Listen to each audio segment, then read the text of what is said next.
룻기 1장 11절부터 18절입니다. 구약성경 404쪽어 안에 있습니다. 구약성경 404쪽어 안에 있어요. 그 위에 앉으신 분들은 대단히 죄송한데 사진을 찍어야 되거든요. 그러니까 밑으로 좀 이렇게 내려와 주시면 눈물 나게 감사하겠습니다.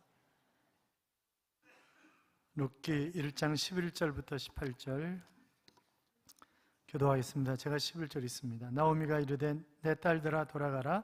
너희가 어찌 나와 함께 가려느냐. 내 태중에 너희의 남편 될 아들들이 아직 있느냐.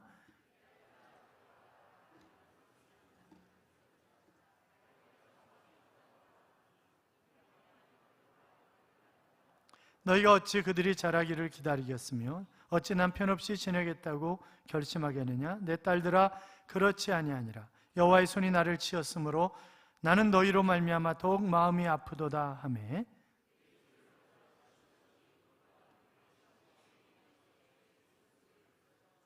나오미가 또 이르되 보라 네 동서는 그의 백성과 그의 신들에게로 돌아가나니 너도 너희 동서를 따라 돌아가라 하니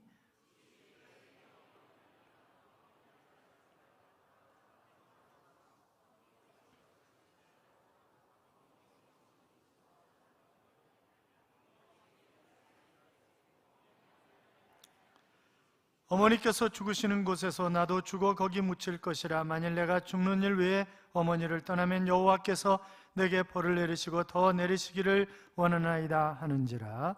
나오미가 룻이 자기와 함께 가기로 그의 혈심함을 보고 그에게 말하기를 그치니라. 아멘. 같이 인사하실까요? 주의 이름으로 잘 될 것입니다. 더 잘 될 것입니다. 끝없이 잘 될 것입니다. 아멘. 하나님께서 이번 한 주간도 우리에게 좋은 일을 주셔서 행복한 그런 한 주간의 삶이 되게 하실 줄로 믿습니다. 우리나라의 대학 신입생들을 대상으로 조사했을 때 누가 가장 혐오의 대상인가? 80%가 아버지다. 그렇게 대답을 했다는 얘기를 여러 차례 말씀을 드렸죠. 그런데 1980년대 초 미국에 조사한 통계가 우리를 깜짝 놀라게 한 적이 있었습니다. 6살짜리 아이들에게 집에 아버지와 텔레비전이 있을 때 누가 더 좋으냐? 어떤 것이 더 좋으냐? 그렇게 물었어요. 그랬더니 100명 중에서 92명이 뭐라고 대답했을까요? 어떻게 그렇게 잘하세요? 텔레비전이라고 대답을 했어요. 100명 중에서 92명이.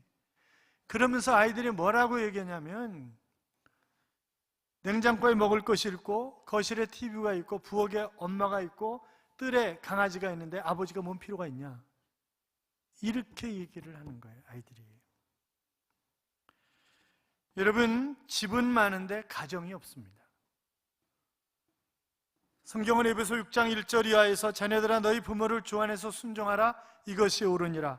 내 아버지와 어머니를 공경하라 이것이 약속 있는 첫 계명이니 이는 내가 잘되고 땅에서 장수하리라. 그렇게 말씀하셨습니다.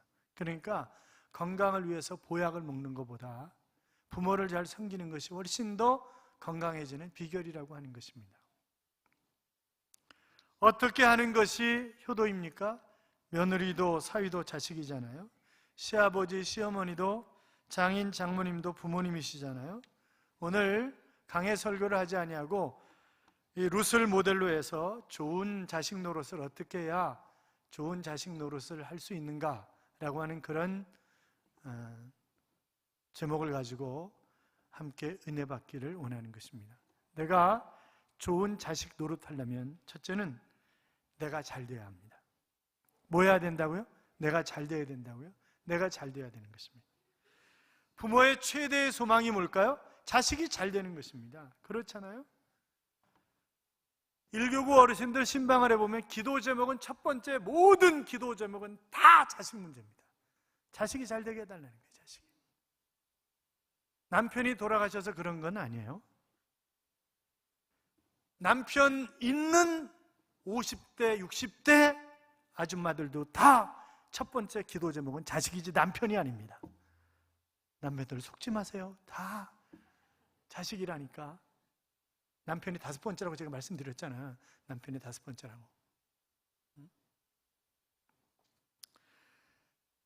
용돈을 주지 않아도, 명절 때마다 선물을 가져오지 않아도 자식이 잘 되면 그것으로 부모는 만족하는 것입니다. 그렇잖아요? 그래서 내가 잘 되는 것이 최고의 좋은 자식 노릇하는 것이다, 그렇게 얘기할 수 있습니다. 우리가 2주 동안 본 루세의 이야기는 이렇게 전개해야 되죠. 엘레멜이라고 하는 사람이 나오미라고 하는 여자하고 결혼을 해서 행복한 가정을 꾸렸어요.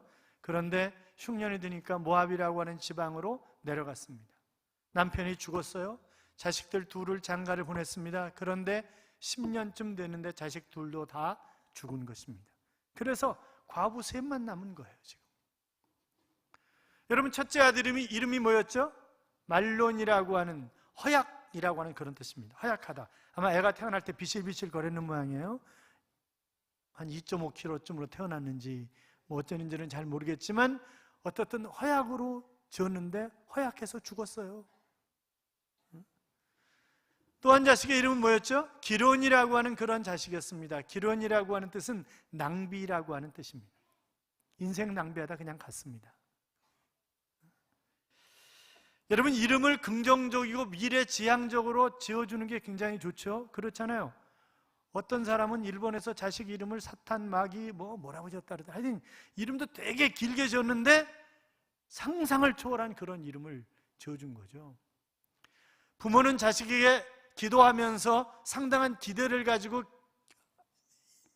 이름 짓는 거 아니겠어요? 그렇잖아요. 저희 부모님은 일사후터 때 나오셔서 바로 저를 낳았어요. 그러니까 나라에 충성하는 자가 되라고 충성충 나라국으로 이름을 지어준 거예요. 벌레충이 절대 아니에요. 오해하지 마세요. 자, 남편 생각, 2 아들 생각, 얼마나 가슴이 짠하겠어요. 그렇잖아요. 그런데 고향에서 풍년이 들었다고 소식이 들려온 것입니다. 그래서 다시 돌아가고 싶었습니다. 며느리들에게 얘기를 하죠. 얘들아, 우리 셋이 가서 뭐 해 먹고 살겠니? 그냥 내 어미와 너희들이 섬기는 신에게로 돌아가라. 이것은 나오미가 결정적으로 실수한 말입니다. 너희가 친정으로 돌아가더라도 절대 하나님은 잊지 말아야 된다, 이렇게 얘기를 해야 되는데 너희의 어미와 너희의 신들에게로 돌아가라, 이렇게 얘기를 하잖아요. 그렇잖아요. 그러면서 하나님이 나를 치셨기 때문에 내가 너희들을 보니까 더 마음이 아프다, 그렇게 이야기를 하죠.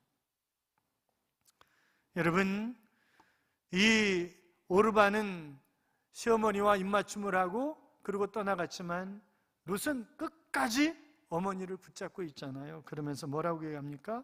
나로 어머니를 떠나며 어머니를 따르지 말고 돌아가라, 강건하지 마옵소서. 어머니께서 계시는 곳에 나도 가고 어머니께서 유숙하시는 곳에 나도 유숙하겠나이다. 어머니의 백성이 나의 백성이 되고 어머니의 하나님이 나의 하나님이 되시리니 어머니께서 죽으시는 곳에 나도 죽어 거기 장사될 것이라. 만일 내가 죽는 일을 왜 어머니를 떠나면 여호와께서 벌에 벌을 더하시기를 원하나이다.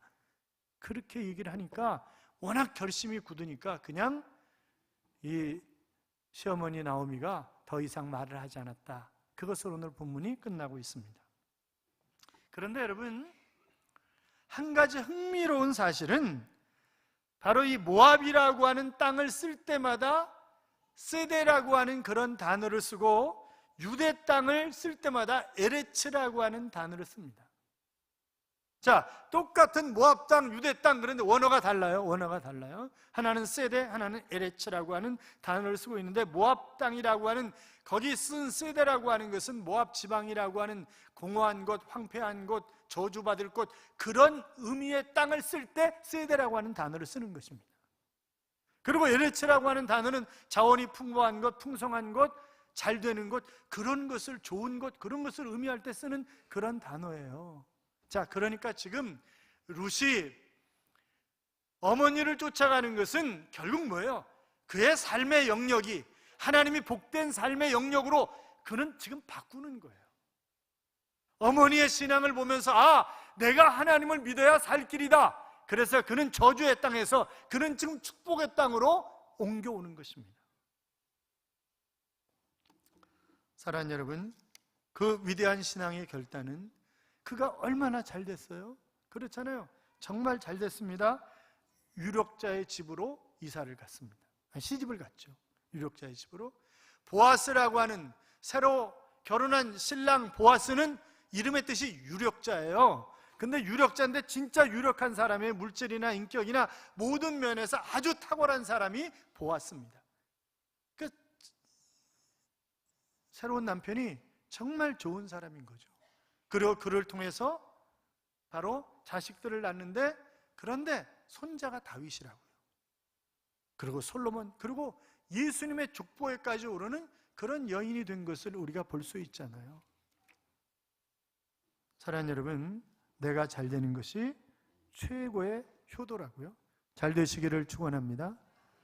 승진의 기회가 주어졌을 때 승진하시기 바랍니다. 보직 이동이 있을 때 보다 복음을 효과적으로 전할 수 있는 그런 귀한 자리에 세워지시길 바랍니다. 사업하는 분들, 불황이라고 얘기하는데 불황 속에서 호황을 누리며 하나님 멋지게 사용하시는 위대한 거부들이 되시기를 주님의 이름으로 축원합니다. 잘 돼야 합니다. 우리는 하나님의 자녀이기 때문에 잘 돼야 합니다. 현대 과학이 우주의 기원으로 설명하는 소위 빅뱅 이론이라고 하는 것이 있죠. 137억 년 전에 우연히 대폭발 사건이 일어났고 그 결과로 우주 전체가 생겨났다는 것입니다. 그리고 우주가 팽창하는 과정에서 45억 년 전에 우연히 이 지구가 생겨났다는 거예요. 또 진화론자들은 지구의 화학 반응이 일어나는 중에 우연히 유기물질이 생겨나게 되었고, 그 결과 이 유기물질들이 엉키고 연합하고 하면서 우연한 기회에 단세포 생명체가 생겨나게 되었고, 이 단세포 생명체들이 진화를 거듭하다가 40만 년 전에 우연히 유인원에서 바로 인간이 진화되었다, 이렇게 설명을 하고 있습니다. 자, 그러니까 현대 과학은 우주의 기원이라든지 생명의 기원을 설명할 때 어떤 과정에서 어떻게 되었는가 이렇게 설명을 하지만, 그러면 누가 그렇게 했고 왜 그렇게 했느냐라고 물어보면 이들은 우연이라고 대답을 합니다. 우연히 그랬다는 거예요. 여러분, 우리가 사는 인생사도 마찬가지죠. 우연히 연애하다 보니까 결혼했고, 어떻게 우연히 애새끼 낳고, 우연히 그거 왜 그래요? 섭리하시는 하나님을 모르기 때문에 우연이라고 자꾸 얘기를 하는 거예요. 여러분, 우연이라고 하는 단어는 본래 그 스위스 시계 있잖아요. 시계, 그냥 전자시계 말고 그냥 시계 부품을 탁 털어내가지고 아무렇게나 맞췄더니 시계가 가더라. 그게 우연이라는 단어예요. 얘는 우연이 어디 있어요? 지금 이 룻이 보아스와 결혼하는 것이 결단코 우연이 아닙니다. 이제 앞으로 보아가면서 하나님이 어떻게 기가 막힌 섭리 속에서 그들을 맺어주는가 하는 것을 우리가 확인할 수 있습니다만 우연이 아니라고요. 사랑하는 여러분, 부모와 자식과의 관계도 결단코 우연이 아닌데 잘 되셔서 자식 노릇, 좋은 자식 노릇 잘하시기를 주님의 이름으로 축원합니다. 또 좋은 자식 노릇은 부모님이 말씀하시는 것을 말로 받는 것이 아니라 그 부모님의 가슴 속에 있는 그 의미의 말로 내가 받아야 그것이 좋은 자식입니다. 부모는 늘 그냥 사랑스러운 말, 좋은 말을 하는 거예요. 그렇잖아요? 룻기 1장 13절에 보시면 내 딸들아 여호와의 손이 나를 치었으므로 나는 너희로 인하여 더욱 마음이 아프도다. 아프니까 돌아가라. 그 가슴의 말을 잘 알아야 된다요. 가슴의 말을. 그래서 그들이 소리 높여 다시 울더니 오르바는 그 시므에게 입맞추되 룻은 그를 붙쫓았더라 그랬는데, 지혜로운 사람들은 가슴의 말을 어떤 의미인지 그것을 이해하고 그대로 실천하려고 애를 쓰는 것입니다. 사모교실이라고 하는 책을 쓴 황순원이라고 하는 분의 아버지는 목사님이셨습니다. 아버지가 돌아가시면서 아들 목사님에게 간곡하게 부탁을 하는 거예요. 아들아, 교인들이 무엇을 좋아하냐고 물으면 정직하게 대답을 하여라. 나는 교인들이 어렵게 살기 때문에 무엇을 좋아하냐고 물었을 때 라면을 좋아한다고 했더니 평생 목회하면서 라면만 먹었다. 신방 갈 때도 라면, 뭐 밥 먹으러 가자 그러면 라면 가게, 완전히 라면. 그래서 교인들이 나를 라면 목사님이라고 불렀다. 그렇게 써놨어요. 사랑하는 여러분, 그러니까 정말 본래 의미가 뭘까? 나를 생각해서. 저도 제가 식당 가면, 요새는 잘 안 그러는데 식당 가면 거의 이제 교인들하고 같이 식사하잖아요. 그러면 고기 먹고 꼭 냉면, 밥 어떤 걸 먹을 거냐고 물어보잖아요. 제가 냉면 먹고 싶어도 늘 밥이라고 얘기를 해요. 왜? 밥값이 싸잖아요. 밥값이. 그래서 늘 밥이라고 얘기하는 거예요. 제가 냉면 먹을 줄 몰라가지고 냉면이라고 얘기하는 게 아니에요. 그런데 다 냉면 시켜, 저만 밥 시키고. 참나. 그러니까 이 말의 의미는 그 말하는 것이 말이 아니라 그 본래 가슴에 담고 있는 의미가 뭔가, 이것을 잘 파악해서. 여러분, 아내가 자기나 사랑해? 그러면 그건 뭐예요? 진짜 사랑하냐고 물어보는 게 아니에요. 나 사고 싶은 게 생겼어, 그러는 거잖아요. 그렇잖아요? 딸내미가 나는 아빠가 좋아, 엄마 좋아해. 그럼 뭐예요? 나 용돈이 필요하다는 거잖아요. 그럼 빨리 용돈을 줘야 돼요. 딴소리 하지 말고. 그렇잖아요?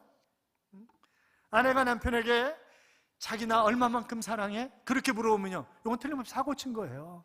뭐 저질러 놓은 거야, 얘. 그렇잖아요. 여보, 쓰레기 봉지가 꽉 찼어요. 그거는요, 빨리 쓰레기 치우고 오라는 얘기잖아요.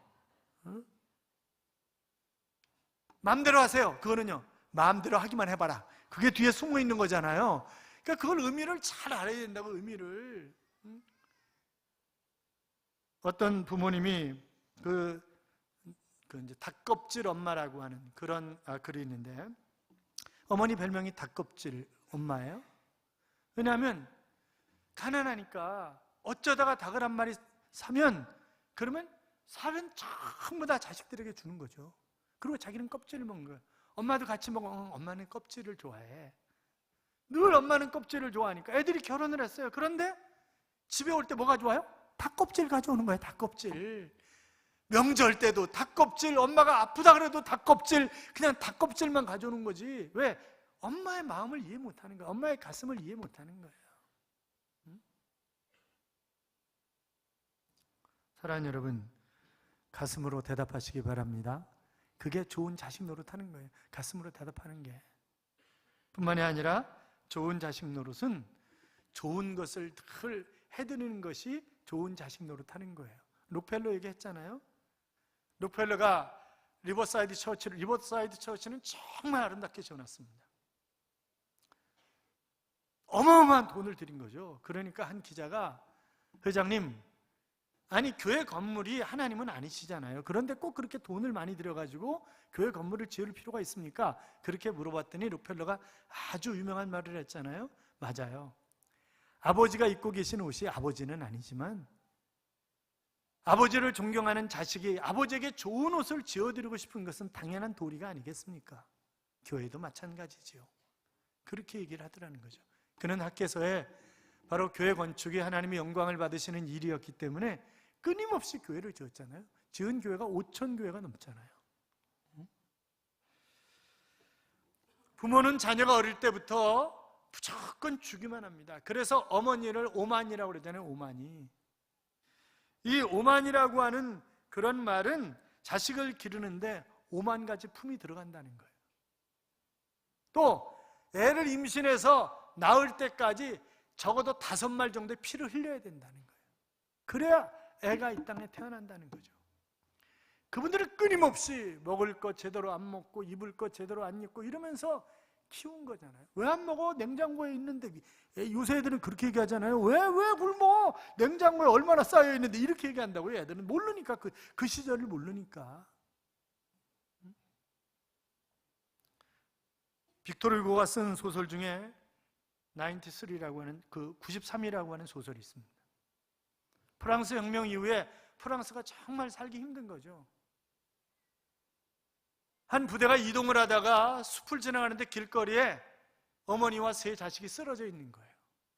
야, 그대로 놔두고 가면 죽겠구나 라고 하는 그런 생각이 들어서 한 병사가 빵을 꺼내가지고 그 어머니에게 줍니다. 그랬더니 그 어머니가 얼른 빵을 세 조각 나눠가지고 세 아이에게 주는 거죠. 그러니까 이 빵을 준 병사가 어머니는 배가 안 고픈가 봐요. 그러니까 지휘관이 하는 얘기야. 야, 그게 엄마야. 그게 어머니야. 어머님들 그러신 거잖아요. 부모님들 그러신 거잖아요. 우리에게 그렇게 키운 거잖아요. 여러분, 오르바가 나오미에게 해준 것은요, 입 맞춰준 것 하나밖에 없어요. 그러나 룻은 지금 최고의 것을 어머니에게, 시어머니에게 드리고 있는데 뭐예요? 동행함의 기쁨이에요. 함께 가는 기쁨이에요. 함께 늙어 죽을 때까지 함께 있어주는 그 기쁨, 그것을 세상의 그 어떤 것과 비교할 수 있겠어요? 그렇지 않아요? 그런 기쁨을 일평생 그가 베들레헴에 가서 끊임없이 이삭 주워다가 시어머니 공양하고 이러면서 공양하면서 모시고 사는 거잖아요. 끊임없이 드리는 삶을 이 룻이 살아가는 것입니다. 여러분, 돈 많은 시부모님 섬기기 쉽습니다. 그렇잖아요? 받을 것이 있는 부모, 무엇인가 따라가면 건질 것이 있는 부모를 따라가고 효도하는 것 쉽습니다. 그러나 얻을 것이 없는 시모를 따라간다는 것, 그것도 가면 멸시받고 천대받을 텐데 그것 따라가는 것 쉬운 건 아니에요. 그런데 지금 룻은 그렇게 따라가고 있는 것입니다. 어떤 시집갔던 딸이 친정에 가서 이렇게 얘기하더라잖아요. 엄마, 나는 에덴 동산이 왜 낙원인 줄 알았어. 그래서 왜? 거기 시어머니 없었잖아. 이렇게 얘기를 하더라고요. 거기 시어머니 없었잖아. 난 하와가 800년 동안 이렇게 오래오래 산 이유를 알았어. 왜? 어머니와 시어머니한테 스트레스 안 받았잖아. 없으니까. 그렇게 얘기하더라고요. 어느 며느리가 쓴 글이 인터넷에 올라왔어요. 내가 시어머니에게 애교 있는 말로 안부 전화를 할지라도 사랑이 없으면 울리는 꽹과리가 됩니다. 내가 세상 지식과 지혜로 교회의 집사가 됐을지라도 시어머니에 대한 사랑이 없으면 아무것도 아니요. 내가 내게 있는 재물로 시어머니에게 용돈을 드려도 그 속에 사랑이 없으면 아무 유익이 없습니다. 사랑은 시어머니가 무리한 요구를 할지라도 참고 시어머니가 좀 심한 말을 할지라도 온유하며 남편이 시어머니 앞에서 재롱을 부려도 투기하지 않습니다. 사랑은 시어머니 앞에서 교만하지 않으며 시어머니에게 무례행치 아니합니다. 사랑은 화가 목구멍까지 침으로 올라와도 참으며 가사가 힘겨울지라도 끝까지 견뎌냅니다. 괜찮은 며느리네, 그렇죠? 괜찮은 며느리죠. 여러분, 룻은 시어머니에게 그 시어머니가 자기를 해줄 것이 아무것도 없어요. 그러나 그럼에도 불구하고 최선을 다해서. 그런데요, 또 중요한 게 있어요. 드리는 것도 잘 드려야 되지만 받는 부모님도 잘 받아야 돼요. 받는 부모님도. 그렇잖아요. 그냥 뭐 자그마한 걸 주더라도 감사하게 여기면 자식이 더 큰 것을 드리고 싶어 하잖아요. 그런데 야, 이것도 돈이라고 주냐? 누구네 자식은 이번 명절에 얼마를 가져왔다는데 말이야. 그렇게 많이 벌면서 겨우 이거냐? 그러면 드리고 싶은 마음도 싹 사라지는 거죠. 그렇잖아요. 또 자식이 사온 게 설사 마음에 안 들어도 야, 어쩌면 내가 꼭 필요한 것을 사왔냐, 색깔도 어쩌면 이렇게 내가 좋아하는 색깔로 사왔냐, 이래야 자꾸 사다 드리고 싶지. 그렇잖아요. 이걸 물건으로 사왔냐, 차라리 돈으로 가져오지. 자식 열받아요. 그렇잖아요. 그건 부부간에도 마찬가지잖아요. 남편이 아내가 어디 출장 갔다 오면서 물건 사왔는데 아이고 이걸 물건이라고 그 다음부터 사오기 싫어. 우리 집에서 꼭 그런다는 건 아니에요.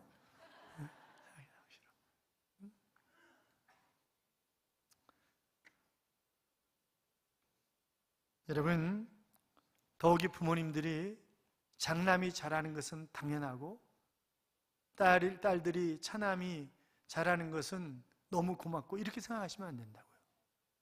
부모를 모시고 사는 그런 자녀는 당연히 하는 것으로 알고 멀리 사는 자식이 어쩌다 와서 용돈도 드리고 근사한 데 가서 식사라도 한번 해드리면 그 자식 정말 좋다고 이러면요 함께 사는 자식 열받아요. 그렇잖아요. 함께 살아주는 자식이 고마운 거지. 그렇지 않겠습니까? 시력을 잃은 어머니에게 세 아들이 있었습니다. 상당한 재력가였고 그랬으니까 물론 자식들도 잘 살지만 그래도 세 자식 중에 서로 자기들이 효자라고 얘기를 하니까 누가 제일 효자인가 시험하기로 했어요. 한 달 동안. 그랬더니 큰아들이 방이 15개나 달려있는 집을 사주는 거예요. 어머니 편안하게 여기 살다 기분 나쁜 옆에 방으로 가고 기분 나쁜 이쪽으로 가고 그러시라고 그러는 거죠. 그러니까 둘째 아들은 벤츠 500에다가 운전기사까지 붙여준 어디 가고 싶으면 차를 타고 가시라고 그러는 거예요. 셋째 아들은 앵무새를 길렀는데 이 앵무새를 15년 동안 무지하게 훈련을 시켜가지고 얘가 성경 암소를 몇 장 몇 절 이러면 딱 성경이 나오는 거예요, 말이. 얼마나 훈련을 시켰겠어요? 15년을 어때요? 그렇게 시키는데. 그리고 앵무새를 어머니에게 선물로 드렸어요. 누가 가장 어머니를 존경하는 자식이라고 결정났을까요? 셋째. 첫째한테 야, 혼자 사는데 방이 15개면 무슨 소용이 있냐? 둘째야, 내가 갈 데가 없는데 벤츠 500이면 뭐고 BMW 700이면 뭐냐? 그게 무슨 의미가 있겠냐? 셋째야, 고맙다. 그래도 네가 나를 생각해서 보내줘서 내가 푹 잘 삶아 먹었다.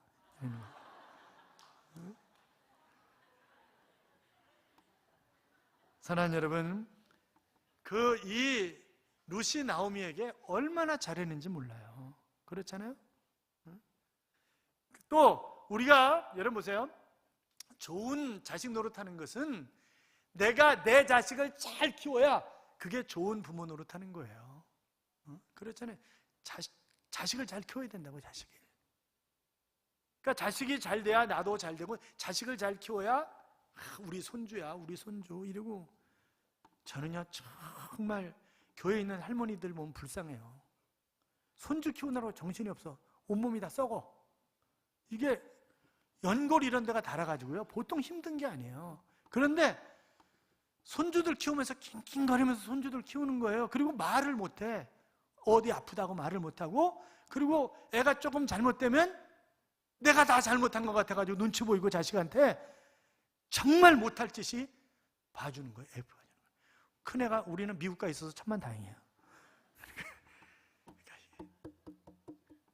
자, 얘기가 빗나갔습니다만 자식 잘 키우는 것 뿐만이 아니라 내가 다른 사람들에게 칭찬받는 것, 그것이 바로 좋은 자식 노릇하는 겁니다. 그럼 룻 보세요.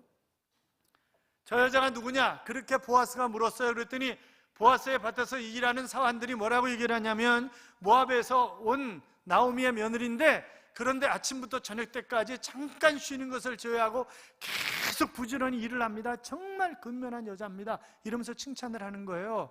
보아스도 나중에 룻을 보고 내 이야기를 들었다고, 내가 얼마나 성실하고 얼마나 시어머니를 잘 섬기고 얼마나 좋은 여자인지 내가 들었다. 그렇으니까 그 룻하고 결혼하죠. 그렇지 않고 결혼하겠어요? 그렇잖아요. 뿐만이 아니라 시어머니가 4장에 가면, 룻기 4장에 가면 뭐라고 얘기를 하냐면 7 아들보다 더 귀한 그런 며느리라고 그런 얘기 한다고. 7 아들보다 더 귀하다, 이 며느리가. 그렇게 얘기를 해요. 여러분 보세요. 이 룻에게 하나님이 복을 주시죠. 다윗의 조상, 예수 그리스도의 조상이 되게 하십니다. 사랑하는 여러분, 내가 잘 되는 비결이 뭐라고요? 부모 공경하는 것입니다. 내가 땅에서 잘 되고 장수하리라, 그렇게 말씀하셨습니다. 그 가나안 농군학교 김평일 교장 선생님이 효도 10계명을 이야기를 했는데 들어보세요. 1계명 신앙생활을 하시가에 드려라. 2계명 묻는 말에 대답자라고 말씀을 잘 읽어드려라. 3계명 표정을 밝게 하고 웃음을 잃지 말라. 4계명 항상 궁금증을 풀어드려라. 5계명 용돈을 정기적으로 드려라. 6계명 향토적인 음식을 만들어 드려라. 7계명 외모를 아름답게 꾸며드려라. 8계명 일거리를 찾아드려라. 9계명 친구를 자주 만나게 하여 드려라. 10계명 등을 긁어드리고 손톱과 발톱을 깎아드리라. 그랬어요. 여러분, 혼자 되신 부모님에게 최고의 선물이 뭘까요? 여러분이 대답하기 좀 그래서 대답을 안 하시는가 본데, 애인을 구해드리는 거예요. 재혼시켜드리는, 그게 최고의 선물이에요. 그게 최고의 선물이라고. 근데 자식들은요, 자기한테 물려줄 것이 좀 사라질까봐 눈을 크게 뜨고, 옛날에 그 산미그룹 회장이 있었습니다. 산미그룹. 옛날에 산미그룹 기억나시죠? LA에서 만났는데 그 양반이 뭐라 그러냐면 자식 놈들이 장가 못 가게 한다는 거예요. 자기 아주 건강하세요. 아주 건강하신데 자기 장가 못 가게 한다는 거예요. 그래서 그냥 애인으로 만나기로만 했대요. 그러면서 웃기는 놈들이라고, 자식 놈들이. 왜? 부자는 망해도 3대 간다고. 이 망했는데도 뭐 집도 그렇고 뭐 어마어마하더라고 보니까. 사랑하는 여러분, 롯은 시어머니를 공경했고 시어머니를 위해서 헌신을 했습니다. 그랬더니 에베소 6장 3절에 있는 말씀처럼 내가 잘되고 하는 것처럼 하나님이 그를 잘되게 하셨습니다. 잘되는 복이 여러분에게 충만하시기를 축원합니다. 좋은 자식 노릇 잘하시기 바랍니다. 우리가 늘 정말 그래서 넘쳐나는 복을 받고 이 복이 퍼져나가도록 해야 할 그런 책임이 우리에게 있잖아요. 우리 야곱의 축복이라고 하는 찬양을 다시 한번 불러요. 너는 담장 너머로 뻗은 나무 가지에 푸른 열매처럼 하나님의 귀한 축복이 삶에 가득히 넘쳐날 거야. 너는 어떤 시련이 와도 능히 이겨낼 강한 팔이 있어 전능하신 하나님께서 너와 언제나 함께 하시니 너는 하나님의 사람, 아름다운 하나님의 사람. 나는 널 위해 기도하며 내 길을 축복할 거야. 너는 하나님의 선물, 사랑스러운 하나님의 열매, 주의 품에 꽃피운 나무가 되어줘 라고 하는 그런 찬양입니다. 여러분, 담장 넘어 뻗은 가지처럼 다른 사람들에게 좋은 영향력을, 좋은 것을 나누며 살아가는 복 있는 사람들이 되시기를 주님의 이름으로 축복합니다.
너는 하나님의 사랑